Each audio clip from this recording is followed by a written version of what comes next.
The thing about traditional film and television is you're constantly having to prove that you are worthy of existing. And in places like YouTube, you just don't have to do that. Inherently, you are worthy in whatever way you show up. That's the beauty of this platform. That's why I haven't left.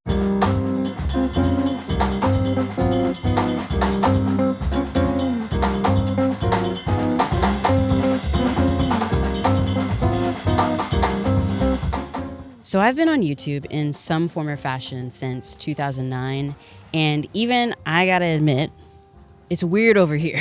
And I'm not talking about the few big guys that are leaving to spend time with their families. That's great for them. I hope it works out because people leaving this platform is nothing new. What I'm talking about is the platform itself.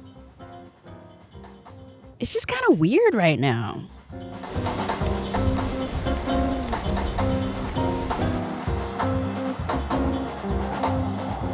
I owe my entire creative career to YouTube. I've gotten so many countless opportunities just by existing, even when I was a smaller creator. But I can't help but have this thought.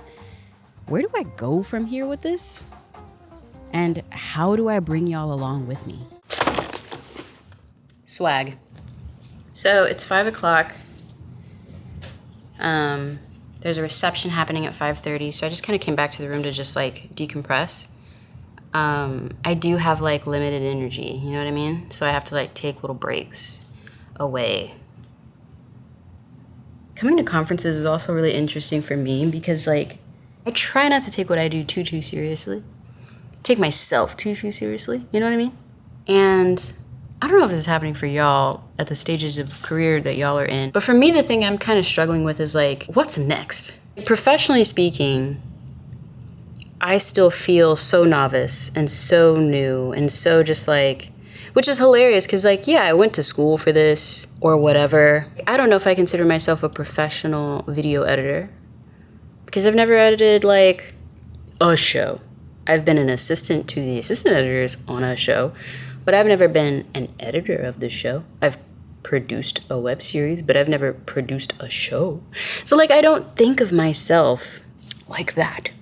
You know what I'm saying? But then at the same time, I'm also very aware that, yeah, I've been doing this a while. I'm not incompetent, but I definitely hesitate to consider myself a professional. Also, my framing is shite, but that is what it is because I purposely was like, I'm not bringing a tripod because I need to just be better about doing the thing, you know? You just be better about bringing a camera with me. So we're going with a little baby Sony tripod and calling it a day.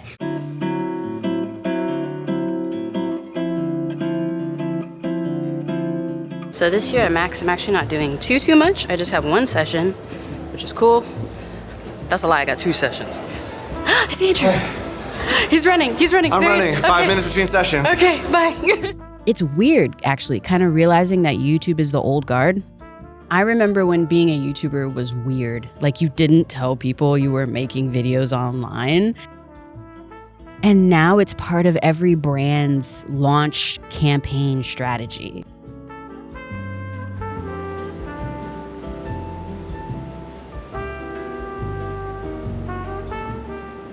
Incorporating YouTube Shorts into my content is actually how I finally hit 100K. And now it's hilarious. I can't get my YouTube Shorts to perform well. Overall, for me, views are down here and I'm having like wild success on Instagram, literally posting the same content.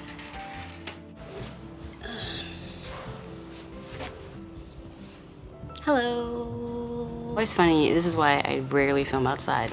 As soon as you come out and you start filming, it's so quiet. And as soon as you come out and start filming, all the sirens come, someone decides to leave their apartment super loudly with their children, like a crop duster plane decides to come by. It never fails. Max is officially wrapped, and leading up to Adobe MAX, I decided to try to just book a trip somewhere because when you speak at Adobe MAX, they cover your flight to Los Angeles and back. So I thought, well, I'm already on this side of the country, might as well, like, who can I see, who can I come and visit? And yeah, ended up coming out to Oceanside.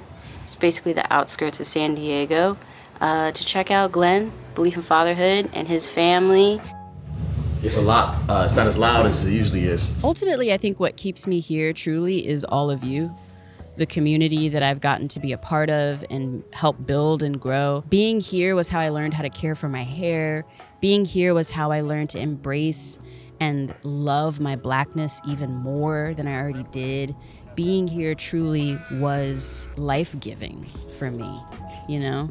When I run into y'all in real life, inevitably it's always cool. And I really hope y'all realize that y'all are just so amazing people. I've yet to ever meet anyone who has watched my stuff and been terrible.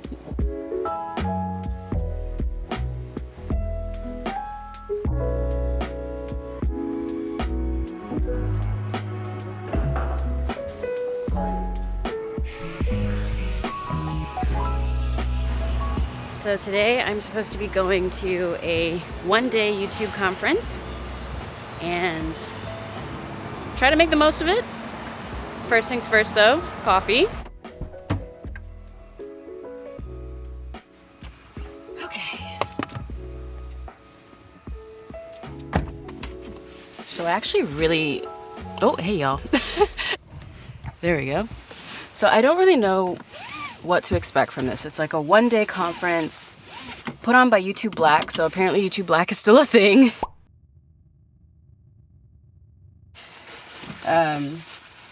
But one-day conference is supposed to be, I guess, telling us how to make a living, keep a living. Is it apparent the coffee hasn't kicked in yet? Wow. But it's at Morehouse, which is really interesting. HBCU, she said, graduating from a PWI.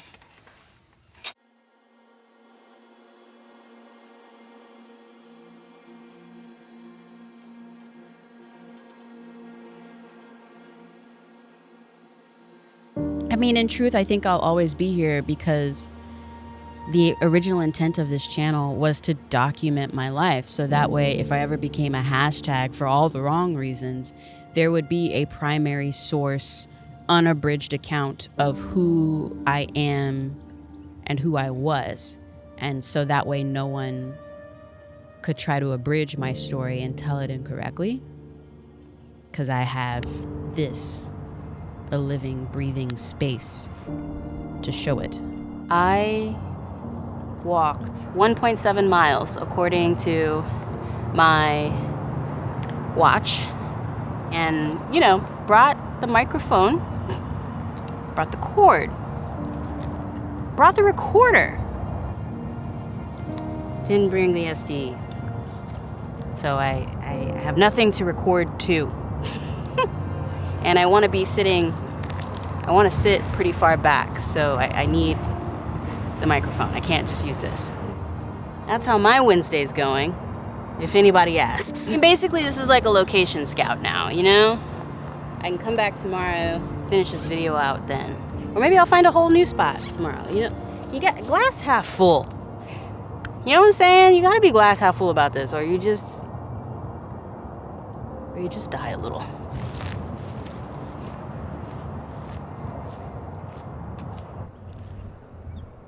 I did not hit record. That is so funny. Halise, is this even a good shot? Was this even worth coming back out here to get? Who knows? We're also next to a busy highway. It is what it is. Anyway, we out here. You know what I'm saying? And I'm realizing this too. Like, I've been sitting in my apartment a little too much filming videos. And it's just like, get back outside, Halise, you know? And if the shot's not good, that's okay. The goal was that you went outside. That was the goal. Even with all the volatility of social media today, you know, should I make a video long enough to get a mid-roll ad? Short form versus long. Titles, thumbnails, this, that, just all of it, you know. Even with all of that volatility, at the end of the day, there's no gatekeeping. Truly, the only thing stopping me from telling the stories I want to tell is the power of my internet connection. And that's it. And that is dynamically juxtaposed to traditional film and television, which is nothing but gatekeeping, trying to convince some random executive that the story you want to tell is worth their time and profitable. You know, traditional film and television, it's just genuinely not set up for people like me to succeed, like, at all. So two people I've kind of grown up always knowing like that they're on the internet making things is Rhett and Link. And they recently put out this video on their channel, and it was kind of clickbaity because, you know, a lot of folks are leaving the platform, but they were like, but really they're not. If anything, they're doubling down. That's what they were talking about in the video, about how they kept trying to impress executives, get shows made. They even wrote a New York Times best-selling book and couldn't even get that optioned. And I was sitting there watching the video and I'm thinking to myself, if these two white guys, God bless them, if these two white guys, millions of subscribers, more than proved that they are essentially a production company doing their thing for what, 2 decades now, minimum? I think it's been 2 decades. Production value's there, consistency's there. Like, if these two white guys are not sellable to executives at studios and networks, what business do I have being over there? What business do I even have trying to talk to these folks? Like, in that moment, I just realized trying to talk to executives is like wasted energy. Like, genuinely, that would be a waste of my time. And I'm not into wasting time. I don't know about y'all, but I'm not into wasting time. The thing about traditional film and television is you're constantly having to prove that you are worthy of existing. And in places like YouTube, you just don't have to do that. Inherently, you are worthy in whatever way you show up. That is worthy of an upload. That's the beauty of this platform. That's why I haven't left. And that's why, even with it being weird right now, because it is weird right now over here, it really is, at least on the creative side. But I also want to posit that back to y'all. On the viewer side, is it weird? Like, are y'all befuddled when you log on to YouTube now? The whole bulk of this video has been coming from my perspective as the person who uploads to this platform. And that perspective is inherently just biased. You know what I'm saying? Like, I don't actually really ever get to consume YouTube purely as a consumer. Like, even my For You page, my subscription feed, my page, it's all stuff about filmmaking, tutorials about filmmaking, new cameras and gear that's coming out, storytelling, like, methods, like that's what my entire YouTube is. And it's also mostly other creatives who I either actually have a personal relationship or I just really value the content they make, but it's like a colleague-y kind of thing. You know what I'm saying? Like, it's still technically parasocial in some ways, especially when creators do stuff like this where they talk about, like, I'm finna pivot or I'm finna do this or whatever. Like, that's what all my feed is filmmaking tutorials, gear, and other creatives who are pivoting, moving, shifting, and wanting to try something new, whether that new thing is profitable or not. They just want to try something creative and new. All that to say, I'm Halise, storyteller, filmmaker, allegedly. And thank you for stopping by to my little corner of the internet. I will endeavor to persevere as I always do. And I hope you do too. Yeah. That's a video. Am I still rolling? I am. That's a video, I think. That's words.